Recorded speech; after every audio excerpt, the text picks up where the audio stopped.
I was doing surveillance one day. It was kind of crappy surveillance, like most surveillances are. Just sitting in the car for hours on end, waiting for something to happen. Didn't really have any activity. The next morning, we had another one of my guys out there. That the guy we were conducting surveillance on came running after him with a machete. So that and it was kind of crazy. He had like one of his friends like block off the street with his car, and he comes running out after him. So got pretty hairy. So I wasn't there for that, but that got pretty interesting. That's great. You're listening to Process Server Daily, the show where hustle meets strategy in the high-stakes world of process serving. From elite pros to the new servers taking massive action, these are the voices of a rising industry. Hosted by the founder of 123 Legal Support, Mighty Mike Reed. This is your backstage pass to building a profitable process serving empire. Let's get into it. Social media cyber investigation expert, Joseph Jones, welcome to the show. Hey, thanks for having me. So Joe, tell us a little bit about yourself and how you got started in this industry. Yeah, it's a family company. My dad was a private investigator, started out of our kitchen when I was a couple years old. Yeah, grown our business. We now have about 50 employees. We've got a couple offices throughout Southern California. And so I, like you said, I literally started at the very bottom when I was a kid, and have, really learned every piece of what we do and been able to develop some pretty cool stuff. That's really cool. So were you one of the kids that went to the courthouse by yourself and filed papers? Oh yeah. Yep, definitely. And, and when I was in college, I'd be down there at the courthouse doing my homework while I'm waiting to get called at the window. And interestingly enough, I didn't originally plan on sticking with the family company. I was going to become a social worker after I finished college, but some opportunities opened up.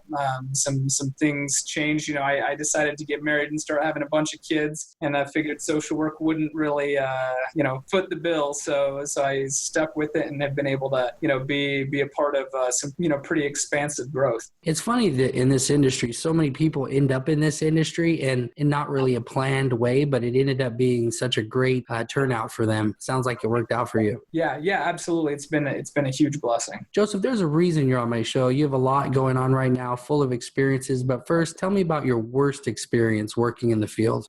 So I'll say this: it's very rare that I go out in the field anymore. Now I do a lot of desktop investigation. I also just kind of do a lot of administration within our company. But when we're talking about, field stuff, one of the, and I never had anything real terrible happen, but I was doing surveillance one day. It was kind of crappy surveillance, like most surveillances are. Just sitting in the car for hours on end, waiting for something to happen. Didn't really have any activity. The next morning, we had another one of my guys out there. That the guy we were conducting surveillance on came running after him with a machete. So that, and it was kind of crazy. He had like one of his friends like block off the street with his car, and he comes running out after him. So got pretty hairy. So I wasn't there for that, but that got pretty interesting. That's crazy. And it's funny because when we go from stop serving to just going in the office and kind of managing everything, it's funny the mindset shift when you start doing more office stuff. You still remember when you were out there serving, and you still remember the different challenges that were out there. I know I still serve. One of the reasons is because I can't find anybody to serve 30, 40 papers in a night, Sure. I guess the only way I could do that is if I was to hire somebody full time and to train them, go out with me every day. Is that what you guys kind of done? Yeah, so we do the best that we can to have all of our people cross-trained, right? I want my office staff to know what it's like in the field, and I want my field staff to know what it's like in the office. Because I think when they understand the whole picture, they can do a better job. That's so true, because when you go out there in the field, you want to get to the next serve, and so you might not put all the diligence the way that you were supposed to, or maybe write down all the license plates, or maybe you didn't put a description of somebody. You get back, and if you've ever worked in the office, that's crazy. It's like you got to pick up the phone and call and be like, what did this person look like? And if they're serving 30 or 40 papers a day, they may not remember. Yeah, no, absolutely. We just hosted a Cal's Pro continuing education thing at our office a week or two ago, and I had like 10 of my office people here. Most of them are not going to be out serving papers probably ever, but I want them to know, what the field guys go through and to get that training. That's awesome. So what I take most from your story is cross-training. As your company grows, you got to cross-train people so that they understand the different parts, and it can be a better working team. Yep. What do you want Server Nation to get most from your worst experience and from your experience growing your company? Yeah. So I mean, vigilance is important, right? Especially, when you're out there, in the field, you've got to, keep your eyes open, keep your head on a swivel, especially, since I know a lot of your, viewers are process servers, A, for safety, but B, just generally speaking, taking really good notes, right? It helps so much getting plate numbers, knowing if, people are coming and going from the house, if, they're tagging the doors, things like that, really help you be more efficient and a more valuable asset to your company. That's awesome. Those are some major value bombs. As people grow, it's cool because you see a company go from like a one-man show, and then he goes to like a one-man show who has help, and then he goes from that to then, okay, now I need to hire people, employees, and like there could be a scale. I'm writing a book on process serving basic training, and I'm kind of putting all these different elements in there. So depending on your level will depend on where you're going to fall within that realm. So it's really cool to hear you talk about the cross-training and stuff. Right. And I guess one more thing that I'll piggyback on there. I've been doing this since I was a kid. I've seen a lot of stuff. One of the challenges I see for companies, who are trying to grow, they start as the one man and are trying to grow like you're talking about. You've got to adjust everything as you're growing. Right? Especially your pricing. As a one-man show, you probably can charge less than the bigger guys and still make as much money. But as you're growing, your overhead grows, right? And so if you're not increasing your rates, certainly you're adding more value to your clients. You can justify higher rates, but if you try and keep those low rates, you're going to be working a lot more and you're going to be making less money. That's true. I didn't know how, when I first started, I was getting like $25 a serve, and I didn't know how anybody could do it. And I was getting it from an affiliate, and I wanted to raise my prices on her, and she goes, I don't go serving. Like, I just give all my serves away. And so I need half. And I was like, but she's not really doing any of the work. And then once I started my own business, doing my own marketing, I was like, wow, I got to pay phones. I got to pay for rent, PG&E, someone to answer the phones if I'm not going to be doing it. Yeah, it's crazy. You get a lot. You get a lot of bills, a lot of expenses. So that's awesome, Joseph. So tell me about your greatest experience working in the field. So I'm going to share with you an experience that it actually wasn't in the field. I mean, I've had some good ones. There's always fun stories, but it's actually a cyber investigation, that I worked. So it was a fraud case, and there were several levels to the fraud that we were looking at. Essentially the case was, it was back east, and it's all like public record now. So I can talk about it. We had, there was a building that was insured as a family style restaurant. The building burned down, a couple $2 million loss for the insurance company. So the insurance company, they thought something smelled funny about, the claim in general. So they brought us on to look at several different things. First was going to be, hey, like, was this arson initiated by, a competitor? Was it initiated by the owner of the building?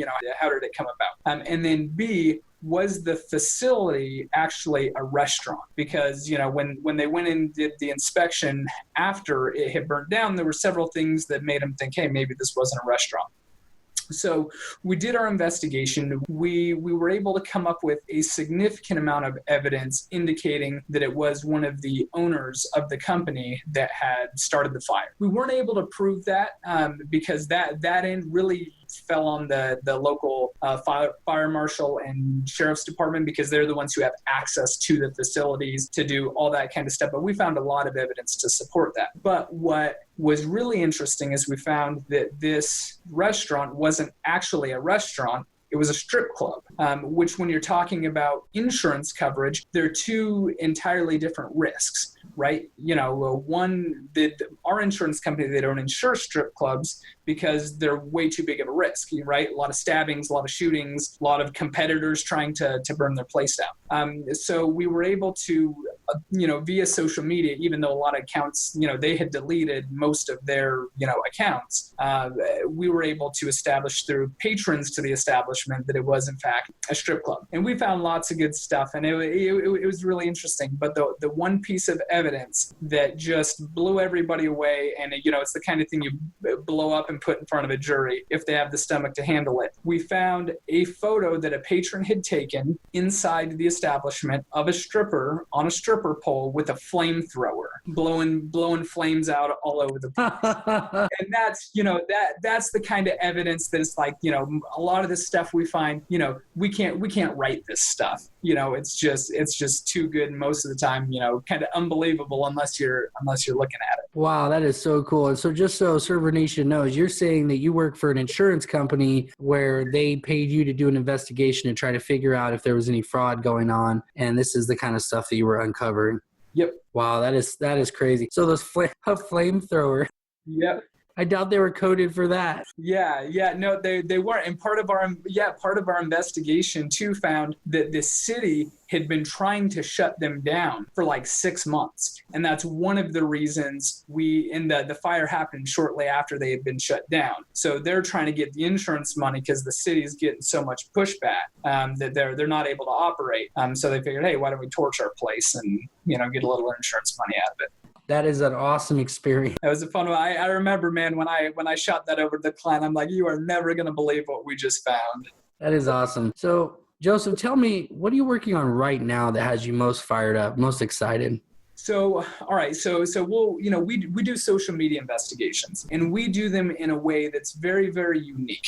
We're not just looking for their public profile. We're not just looking for, sending, links or a quick report over to a client so they can, review somebody's social media. We're going through and we are finding, the individual, their friends, their families. We're legally finding ways to penetrate privacy settings, to find hidden content, and using that as primary evidence in cases. Whereas everybody's using social media to assist their investigations now. If you're not, you're living 20 years ago. But we're really doing this thorough dive, and then forensically preserving it and using it for the attorneys to use in their case in chief as they're prosecuting their cases. And it's been game changer. Over the last 5 years, we've had like 700% growth within our investigations division, and it's done phenomenal things for our company. I got to tell you, that's something definitely worth being excited about. Yeah. And, and the next thing that we're looking at, and we've already started, and it's come by way of requests from clients, is we're getting also into jury consulting and using social media to help the attorneys, pick the jurors that they want, keep track of them during trial, and some other jury consulting type stuff, which that's also, really cutting edge. It's really exciting. So let me see if I understand this. So back in the day, attorneys would just be able to interview them and decide, okay, we want you, we don't want you, we want you, we don't want. So you're saying that you will say, okay, you get the list of jurors, and then you'll go investigate each of them so that on social media, and then you'll also monitor them going forward so if they're talking about the case online. Right, sure. And, yes. So, and that's still the main way that it's done, right? It's called voir dire. You've got, a couple hours where you've got the attorneys are interviewing all the prospective jurors to pick which one they want. And there's certain questions that they'll ask them that, jurors may or may not be truthful with their answers. And there's certain questions that the attorneys can't ask or don't have the time to ask because it's a condensed time frame. But there's certain things like we're working on one right now. Trial starts on Thursday, where you've got our client is a defendant. There's also another public agency that's a defendant. And so we're interested in finding out if the prospective jurors, how they feel about the government. Right? Since the government is involved in this case, we're interested to know, hey, are they pro-government? Are they anti-government? Because that's going to affect how they view the case, right? Because they're going to be really interested to, are they going to try and stick it to, Big Brother, right? Award some huge verdict because they've got a bone to pick with. Like a libertarian or somebody. Yeah. Okay.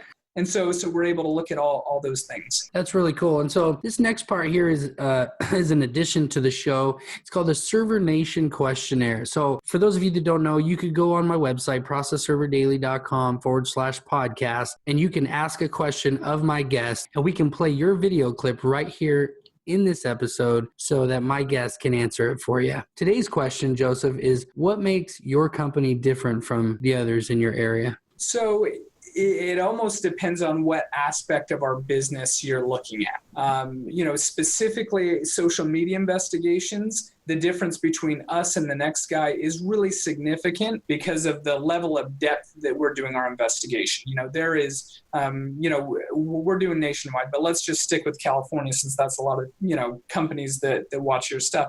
There's probably 3, maybe 5 companies in California and in individuals who do the type of investigation that we do at the level we do it. So the level of expertise as far as, social media investigations goes, that's one of the things that really separates us. When we're talking about process serving, I think one of the things that makes us different is the approach that we've been taking to the process serving end of our business. For years, we were going for, volume, trying to get as much work as we can, trying to be as busy as we can. Over the last several years, we've really changed that model because it's not successful, right? I mean, you can get a lot of work, but that doesn't mean you're being profitable. So we've really started cutting out a lot of clients, ones who were paying their bills even because, we established, hey, here's how much money we need to make. Here's the type of company that we want to be. Here's the type of employees we have. Here's the type of clients we want to have. And when we changed all that, it was for sure scary, at first, like say, hey, like we're cutting out these clients. But it's turned out to be a wonderful thing for us. And it's enabled us to bring on better staff, people who are more experienced, be able to pay our people better. They give them solid benefits. And so, for us, that's been, kind of one of the differences internally. And then it reflects on our work product. Right. So when our clients are dealing with people who know what the heck they're talking about, they're dealing with people who are 3 steps ahead of them in solving their problems. Whereas before, years ago, there were a couple of us in the office who could do that, but not everybody, right? Because we had to bring on new, less experienced people because of the pay rate. And so we've been able to kind of overcome that, and it's been, phenomenal for our company. This is awesome. You're dropping some major value bombs on us today. Yeah, I got to tell you, because I'm at a level right now where I'm getting ready to do that, and we're talking about rates and how we can scale and kind of switch things up, go from affiliates to mainly attorneys or even, some of these collection agencies. So. Hey, quick break from the episode to tell you about something that's changing the game for process servers across the country. It's called Mighty Process Servers. And yeah, you can join absolutely free. Inside, you'll get full access to every course, every download, and the educational tools that we use to help process servers build profitable companies. We meet every Tuesday at 1 p.m. Eastern for our live Mighty Mastermind call. Come join the conversation. You can connect with other professionals, post on the discussion board, direct message members, and become part of one of the most engaged communities for process servers. Don't wait. Go to mightyprocessserver.com and join today. Those who get verified get listed and start bidding on jobs same day. Now, let's get back to the show.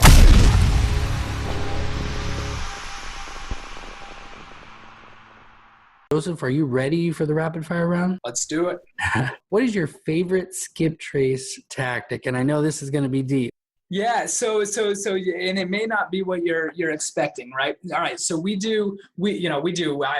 taking in, 10 skip traces a day. We do a ton of skip tracing. And one of my favorite tactics is after we've exhausted all of the normal stuff, after you've done your databases, your pre-texting, your utilities, if we're still not able to find them, usually what I'll do is I'll call the person directly, because at this point, I've already exhausted my client's budget, right? The initial budget. And so I'll call the person. I'll say, listen, I'm a private investigator. I've been tasked to find you to get you served with these documents. I'm good at what I do. I'm going to find you, but I don't want to make this difficult for you, right? I don't want to jump out of the bushes at you at 2 a.m. I don't want to scare your kids. Like, why don't you just, agree to accept service and we'll do it professionally. And then I find, like, honestly, like 50 to 75% of the time after I have that conversation with them, they'll be like, all right, let's do it. And so that I never lead with it, right? Because you have the potential of burning yourself. Yeah. But I throw that out there as kind of a last ditch effort for the basic methods. So that way, I can gauge their response, because at that point, it's not really shooting yourself in the foot, because you've already tried. So then if they agree, great, we get it done. If they don't agree, now I can go back to the client and I can say, listen, we've done all of this stuff. We even tried this, it didn't work. Now I need you to give me budget to do a real investigation on this person. Take it past the initial couple $100 for a skip trace. And then usually, that gets the attorney sucked in, because they like, they kind of like the story of it, right? Like, oh, this person has now challenged us. They're saying we can't do it. And then it's fun for me as kind of a challenge. Like, all right, they're already good at hiding because I haven't been able to find them using our normal, 20 average skip tracing techniques. Now I got to put on the thinking cap and go get them, and I have budget to get it done. So it's not coming out of my pocket. I'm getting paid for the good work that I'm going to do. That's kind of like pretext too, except for you're being completely honest with them. You're just telling them, like, this is what I got. I've had one where this lady kept running in the house whenever I'd try to serve her, and I couldn't get close enough to communicate with her. So I found out that her kid went to school at this local school. And so I went to the piano recital, sat next to him and served her right there at the piano. I mean, like, this is the reality that could happen. Why go through that when you can just accept service? So right, absolutely. And and we'll use pretexting as well, for sure. And that's usually we'll usually have to have somebody different than did the pretext make the follow-up call, right? Because you don't want to you don't want to mess with that. But yeah, no, and again, nobody likes getting served, but it's a reality. The stuff's there. It has to be dealt with. I prefer, before we start making their life miserable. And hey, like, I'm, especially after we've had that conversation, we'll go to funeral, man. We'll serve them at their mother's funeral if we have to, but we don't like to take it there if we don't have to. Right. Definitely. What's your favorite tool for defense?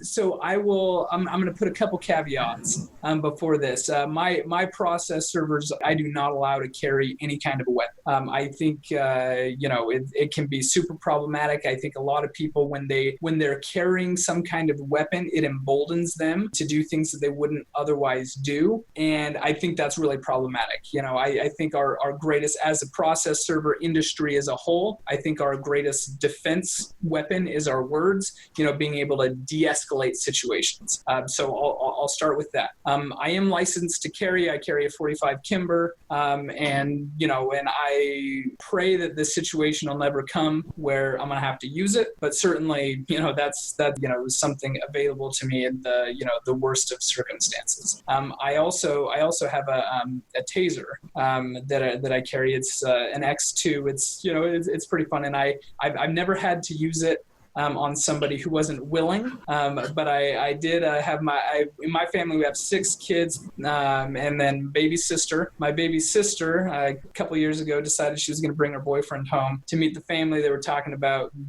getting married. Long story short, he met the business end of my taser. I found out it does work quite well. And it turns out he's a really good guy. He actually works for us now. He does some marketing for us. But yeah, that's kind of my thoughts on it. But truly though, especially in the process serving situation, it's very, very rare.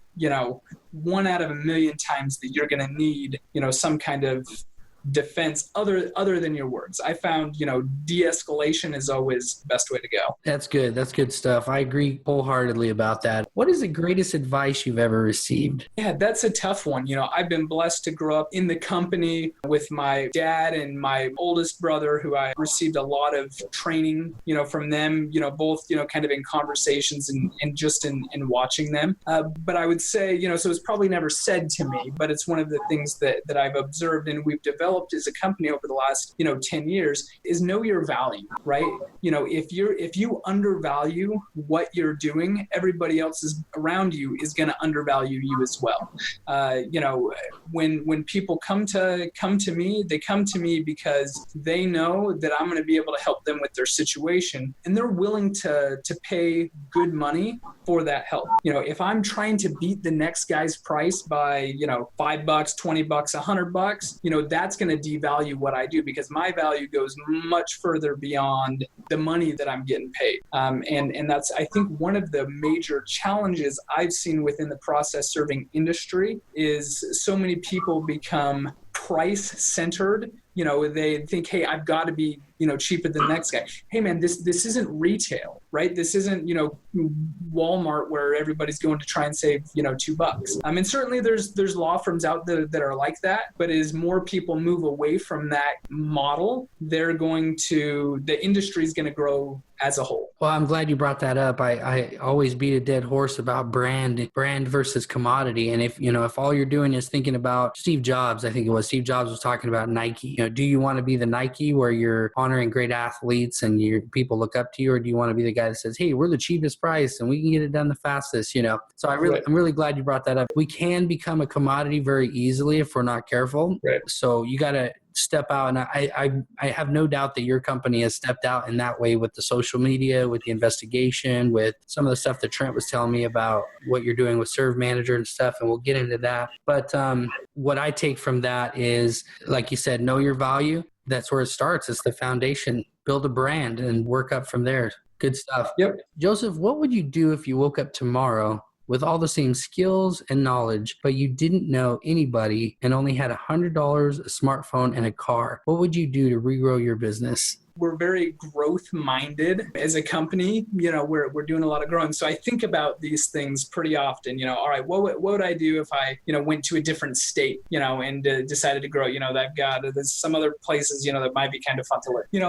It's really about networking, right? I would go and I would find a law firm who would have need of what I can do, and I just say, hey, and this is an interesting tie-in and might seem to conflict with what I previously said, but I'd try and get in the door. If they wouldn't let me in the door, if they didn't have any cases, they had too many concerns, I'd say, hey, let me do a case for you for free. I'm so confident that what I'm going to bring to the table is better than what you're doing right now, that I'll invest, 20 hours a week of my time to help show you how valuable it can be. I do the case, they'd be amazed, and then I come on and do all their paying stuff at good rates. That's awesome. Those are value bombs. So what would you do in detail? So you're saying you would go into the office and you just drive in there, and how many offices would you hit? How would you do it? Yeah. So I think, so what I do, so for example, let's say we got a big law firm that I'm going to get my foot in the door. I'd go in, I'd find a way to talk with whoever the partner is, right? Whoever the decision maker is. If I can't get them right then when I walk in, I'm going to follow up by email. I'm going to follow them on LinkedIn. I'm going to figure out where they go to church. I'm going to show up and sit in the pew next to them. I'm going to figure out who the decision maker is and what I can do to establish a relationship with them. And then I'm going to pitch to them, hey, here's what I can do. Social media, here's how it's going to affect your case. Here's how it's going to help you. Oftentimes I find with my level of expertise, once I have that conversation with them, they're like, hey, it's worth giving a try.